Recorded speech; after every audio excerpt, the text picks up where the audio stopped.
Welkom hier by Inspireer. Lekker om saam met jou tyd te spandeer hierdie week en ek wil vir jou sê welkom. Nou ek weet nie of jy opgelet het die laaste tyd nie, maar in ons land is daar 'n bietjie tension. Daar's so effens 'n spanning tussen rassegroepe, tussen die regering en Amerika en ek dink jy's onder 'n rots as jy seker nog nie gehoor het of beleef het iets daarvan. Al stel jy nie belang in nuus nie, kan ons dit nie regtig ontvlug nie en dit is 'n realiteit vir ons. Ek wil 'n bietjie met jou gesels hierdie week oor hoe kan ek en jy bid vir ons land? Dit voel vir my soms ons reik uit na baie plekke, na baie dinge en veral in die hede, ons sien hoe mense uitreik na Amerika en ons sien hoe mense hulle self wend tot howe en ander gesagte met die hoop dat iemand sal ingryp en ek wil amper sê, ons wag op 'n redder. Is dit Trump, is dit Elon en ek wil vir jou sê, die goeie nuus is, ek en jy weet wie ons redder is, maar meer as dit, sonder dat ek en jy ons hoef te wend tot ander lande en ander gesagte, kan ek en jy ons wend tot God. En hy sê, in sy woord sê hy dat ek en jy, wanneer ons hom vra vir hulp, dan sal hy dit vir ons gee. Hy sê, alles wat ons in sy naam vra, sê Jesus, sal hy vir ons gee. En ek wil graag met jou deel, 'n gedeelte daarso, in Daniël vers 9, of Daniël hoofstuk 9 vers 18. En hy sê daarso, hy sê, draai u oor na my, God, en hoor. Maak u oë oop en sien ons verwoeste plekke raak en ook die stad waaroor u naam uitgeroep is.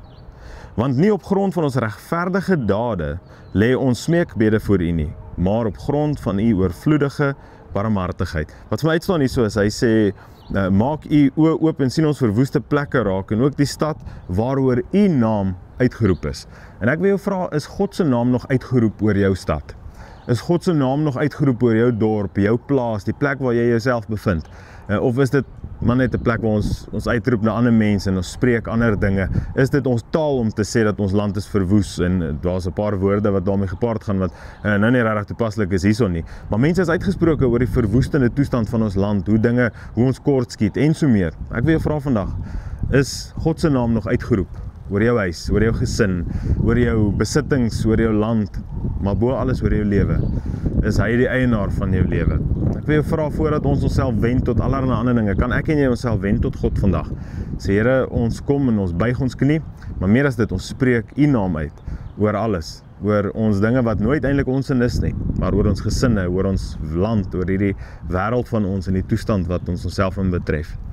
Ons bid saam nog voor. Here, ons sê vir U dankie dat ons vandag Jesus kan spreek oor alles, oor ons eie lewe, oor die lewe van ons geliefdes, oor ons land, Here, oor die mense wat die regerders is van hierdie land. Ons spreek Jesus oor elke stad, oor elke provinsie en oor hierdie land. Ons spreek ook Jesus oor die wêreld, Here. Ons bid vandag vir vrede.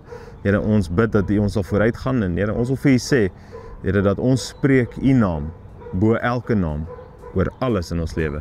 Ons eer U daarvoor in Jesus naam. Amen.